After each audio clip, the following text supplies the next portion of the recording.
right, so tonight's topic is stress, like we just said, stress and mindfulness. And it's very appropriate because there's just so much, so many demands placed on us as adults, even for children. And, we figured it would be a great opportunity to talk about stress and how it impacts our body, and about also planting maybe a little seed about mindfulness, which some of you may be more familiar with, and we'll get into that now. So stress is something we all, looking at these people's faces, we've seen it on ourselves. Stress is that mental or emotional strain or tension resulting from adverse or demanding circumstances. And in that event, that causes the body's natural fight or flight response. And that is really meant to be a short-term type of response. Your sympathetic nervous system is that stress response. It's activated. And when that happens, our cortisol and adrenaline are released, our blood pressure goes up, respiration increases, our digestion slows down, our ability to fight off infections, our immunity really plummets and goes down. And this is meant to, like I said, be more of a short-term thing to occur. And what the problem is, chronic stress, when that continues to happen, it really affects our immune system. And a study was shown that over 60% of doctor visits really can just be attributed to stress. And that was a really surprise for me.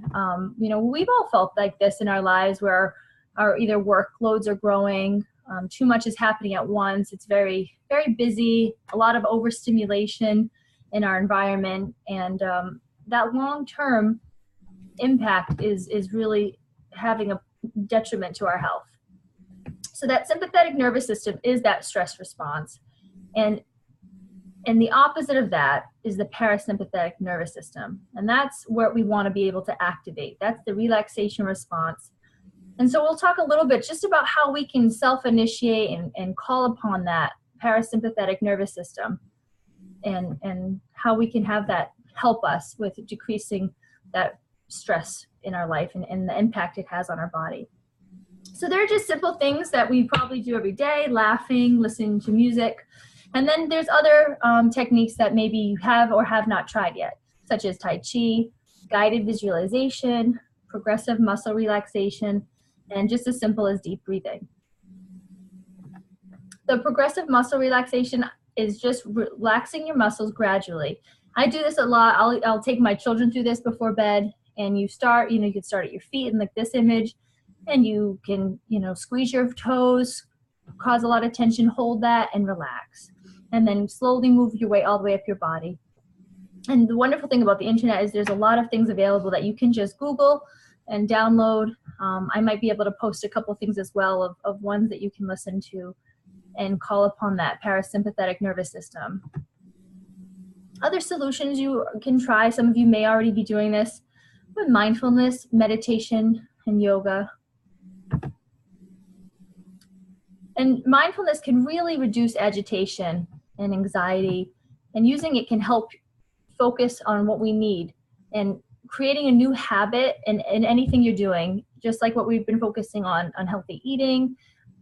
Mindfulness is similar. We just need to create that new habit in order to be more present. I like this slide here, in this quote: mindfulness is paying attention in a particular way on purpose, in the present moment and non-judgmental.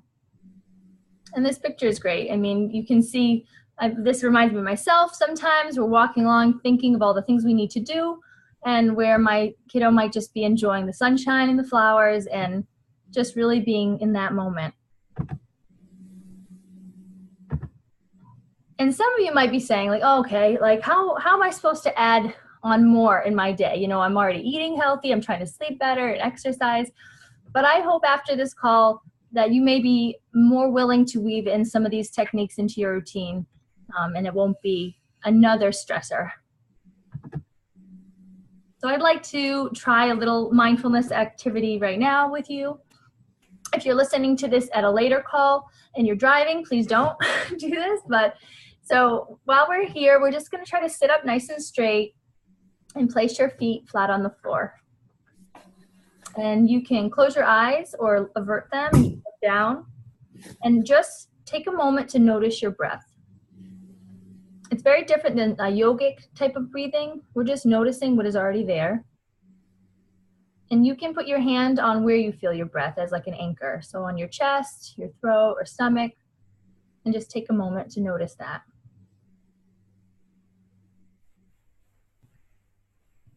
Okay, now we're going to open our eyes and lean forward as far forward as possible. You know, just keep going, leaning, and just notice the sensation you're having in your body.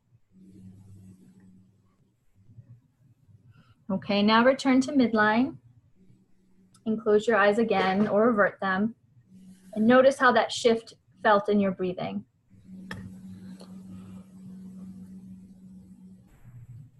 Now we'll tip your whole body back, your head, your shoulders.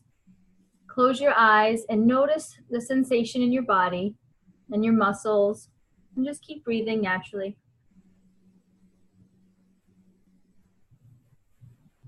And now return to midline and close your eyes and notice the sensation you're feeling. And how often we spend our time really in the future or in the past.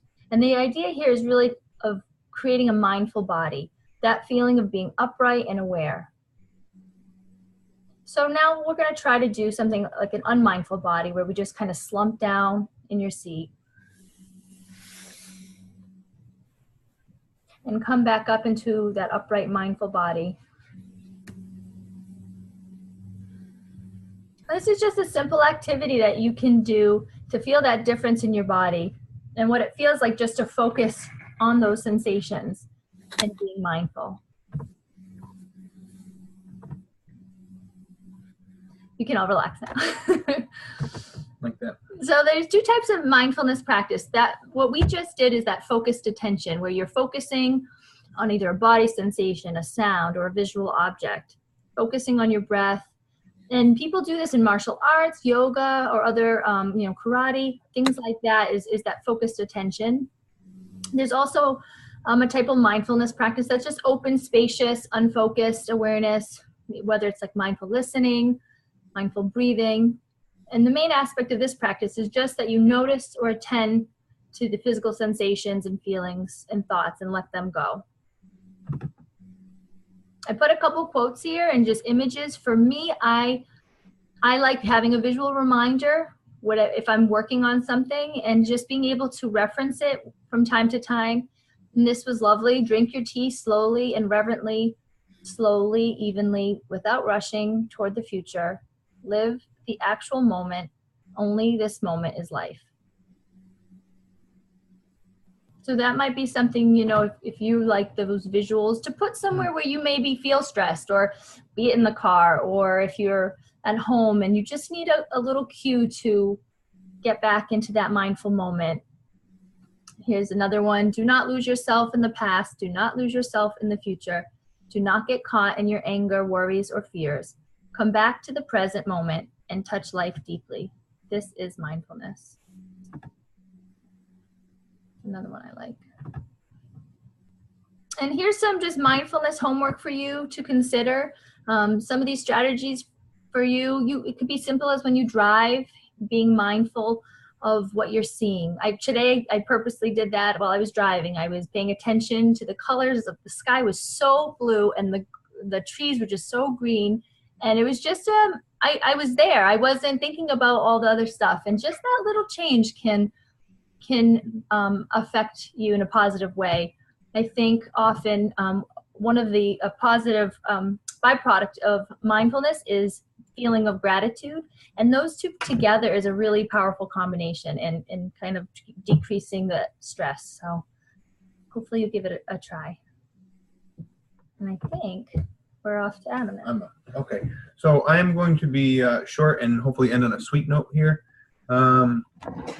Nutrition and stress are pretty interlocked as well.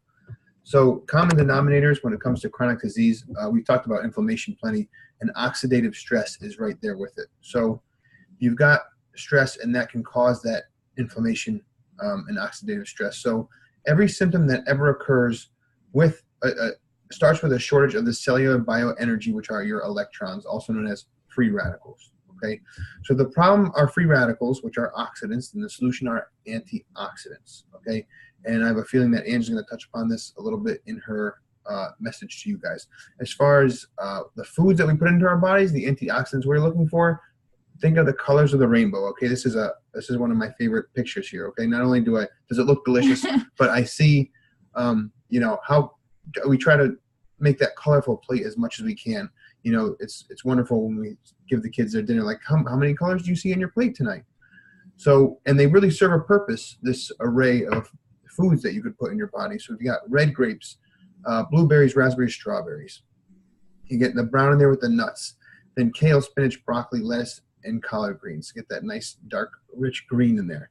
Sweet potatoes and carrots for your orange. Green tea, even though it's not green. Whole grains, beans, and then wild caught fish right there. So you are getting the whole spectrum in there, and those are your antioxidant foods if you get rich in color. Now we know how important greens are. We talked about G-bombs and the great anti-inflammatory effect of those, but as far as antioxidants goes, we're looking for that rainbow pattern. So when it comes to stress, we try to avoid using food to comfort ourselves. Now we have comfort foods and we've grown up with them, and as our diets have changed and as we learn a little more, we've shifted away from them. Maybe not entirely, but we do know it's hard to unlearn the things that we know and what they can do to us. So what we like to do is we try to convert the recipes as best we can into versions that fit our lifestyle now. Angela has been particularly helpful in this aspect. She's got to swap out ingredient for a lot of things. She's got really good ingredients, and I'm going to share a couple with you guys. She may even have shared the first one, and that is her lasagna recipe. It might already be on the Facebook group. So good. It's delicious. We made 2 this week already, right? 2 this week already we've made. We share it with people, but yeah, if we get caught with people, we have to share it. But and so that's been a really good one, and it's like that's a comfort food for me. I haven't had it in so long, and then we came across this recipe that has these lentil noodles, which are high in protein. The cheese is made from coconut milk.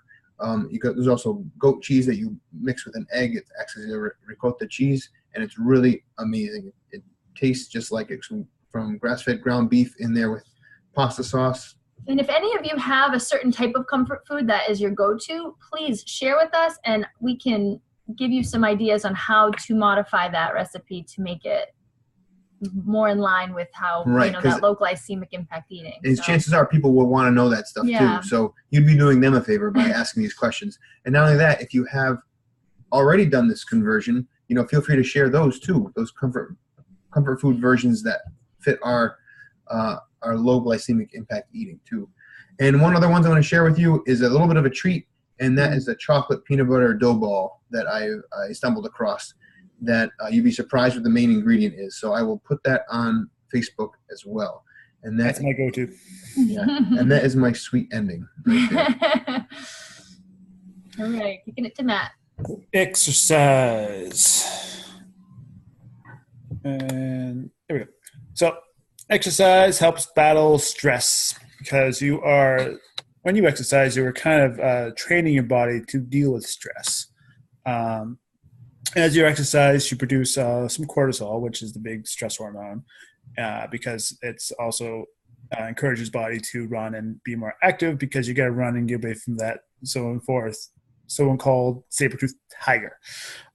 So the more you exercise, the more you get used to cortisol, and the less cortisol you need to achieve your goals. So when you do get stressed and on a basis where it doesn't quite involve running away from saber-toothed tigers, but say finishing that big report for your work, you'll be more you'll be able to deal with the stress better because your body knows how to deal with the cortisol, and it kind of flushes it out, and you don't get as agitated. Also, when you exercise, you release endorphins, and endorphins are natural cortisol battlers. They kind of balance out cortisol effects. Love endorphins. Yeah, those are good stuff. They are natural painkillers, so obviously they inhibit the amount of pain you experience. I don't know if you ever noticed that when you're in like a good workout groove, maybe going for a walk or you're doing something where you're not stressing your body too much, but you're going and you're getting the blood flowing, you kind of forget about the pain. Well, that's the endorphins kicking in. It's also known as the runner's high. Also, endorphins help combat depression, and they generate a general feeling of relaxation, positivity, which can continue after the workout is done. Exercise is also pretty much meditation in motion. It's when you exercise, you're kind of being mindful of your body. Same when you're going for a run, you're just moving forward, focusing on your breathing, swinging your legs, swinging your arms, just trying to get from point A to point B as quick or as easy as possible. And you're in your mind, in your body, and you're kind of forgetting about those things that stress you out. So you're not stressing. So it's and meditation in motion. So moving, oh my goodness, moving and concentrating on yourself and forgetting about the rest. And also exercise, when you exercise regularly, you start to look better, feel better, which boosts your self-confidence. So when you feel good about yourself, you're obviously going to be not as worried about some things. Like you're not going to worry about your weight or your health or whatnot because you're feeling better, so there's less stresses in your life. And those are the basics which how exercise can help with stress. Nice. And so next we have my beautiful wife speaking. She was kind enough to record her beautiful voice on this lovely phone. So I will attempt to play her recording and press through the slides as we go along. See if we have a good coordination between the two. So here she is. Hi, everyone. Sorry I couldn't join you live tonight, but I am pre-recording this session so you guys can still learn about how to protect yourself from stress from a supplement standpoint. So let me give you some information that might be helpful for you. Tonight, I want to talk about 3 solutions that we have that we can use to protect our bodies from stress. And as you heard from Kaylee, stress is so dangerous, and there's so much that we can do to help our bodies cope with stress and even prevent stress. So here's a little bit of information about that from my perspective. So when I think of stress, I know that there's 3 different things that we can do to protect our bodies from the negative effects of stress. The first thing that comes to mind is that there is some stress that we simply cannot control and we will not be able to avoid no matter how well we try. And part of that can be because it's things outside of our control. Part of that can be because it's environmental stress or weather-related stress or, toxin-related stress that we can't always control. So when that's the case, one of the best ways that we can, worry about managing this stress in a more positive way is to combat this stress with antioxidants. Because as we talked about last week, whenever you're experiencing stress, your body will create free radicals, and free radicals turn to oxidative stress, which inside the body is going to ruin the cell membrane of our cells, create damage, and over time, cells all in one area of the body or one organ of the body is going to show up as illness or disease. So we want to be able to neutralize these free radicals. So when we can't control stressors in our body and we are producing free radicals like crazy, at the very least, we want to be able to neutralize them. And the way that you neutralize free radicals is with antioxidants, because antioxidants have extra electrons where free radicals are missing an electron. So they come together very very nicely. Antioxidants donate electrons to free radicals. It neutralizes the free radical, and it's no longer a free radical. So it's a wonderful sharing process in the body. But you have to give your body those antioxidants to donate the extra electrons. So in this picture I like on the right, it says superheroes and supervillains of the circulatory system. And the woman in green there, they call her antioxidant, kicking out the free radicals. I love that picture. So, antioxidants are definitely a superhero when it comes to combating the negative effects of stress in the body. So our superhero, this is what we talked about last week. This is called OPC3 by the Isotonics brand. It is the purple powder we talked about last week. It is going to donate those electrons, neutralize free radicals, help with your immune system, improve circulation, completely contributing to a reduction in inflammation at a very impressive rate. And this negative effect of stress, we've got stress releasing adrenaline, we've got this adrenaline making the platelets in your blood a little bit sticky, and then OPC3 can come in and sort of cleanse the blood and make it not as sticky so it can return to its normal condition, which is very helpful. So that's at the very least what we can do to combat the effects of the stress we can't control.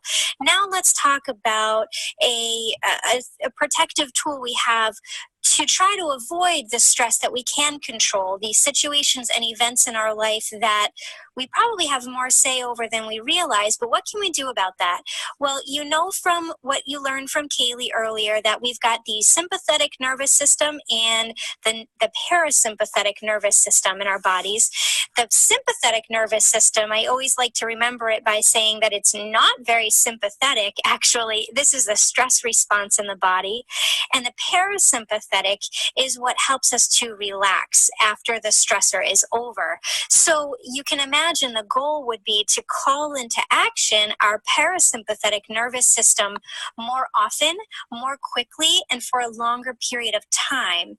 And one of the really nice ways that we can help call upon our parasympathetic nervous system from a supplement standpoint is by using what's called adaptogenic herbs. These are certain blends of herbs that come together to really balance out the nervous system without making you feel tired or groggy like, a certain pharmaceutical medication might contribute to.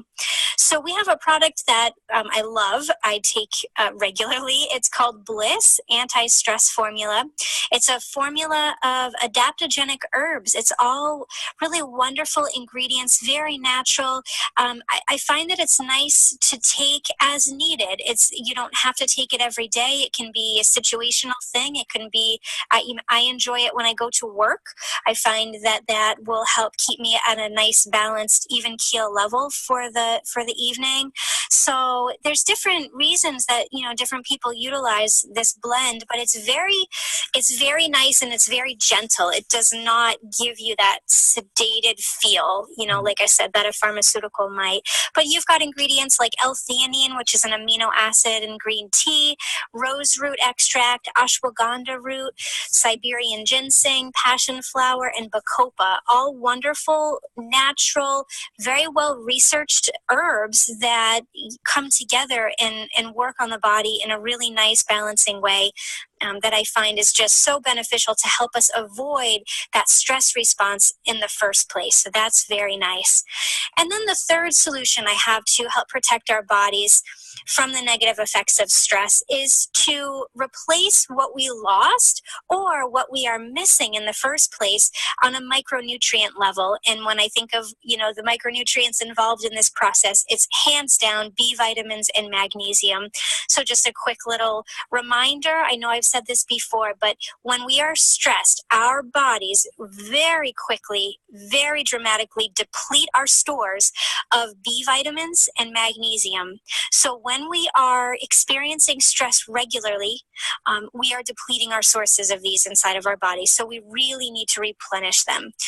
The other thing is that a deficiency in B vitamins and or magnesium are going to put us in a point where our body is much more quickly going to dive into that stress response system. So it's like a catch-22. You know, when you're stressed, you deplete your stores of these two things, but also when your stores are depleted of two things, we can much more quickly and much more dramatically find ourselves in that stress mode. So we really need to replenish these two things daily. You can buy them and take them standalone, as you see in the bottles here. Some of the packets that we have, the anti-aging packets and also the daily essentials packets, they have a dose of each of these in them, but you might want to take an extra capful later on in the day, you know, an afternoon capsule of B complex to help kind of boost you through that afternoon lull, give you that bit of energy, replenish your stores of B vitamins. And then the magnesium generally comes in the evening when you're looking to wind down and maybe get ready for bed. So anyway, altogether, just wanted to give you that bit of information on supplements and how we can use some really wonderful natural ingredients to help buffer the negative effects of stress in our bodies, because as we know, that's obviously a really important thing to do. So carry on with the rest of the call and we'll catch you guys later. Bye. So thank you to Angela for all that information. And like we said, guys, on the Facebook group, we're looking for people to reach out with either maybe even success stories, but also things they're feeling, comfort food recipes, suggestions, or questions as far as how to replace some of those ingredients that we now know are a little more inflammatory. And just, it's a great place for a discussion. So don't be afraid to kick something in there.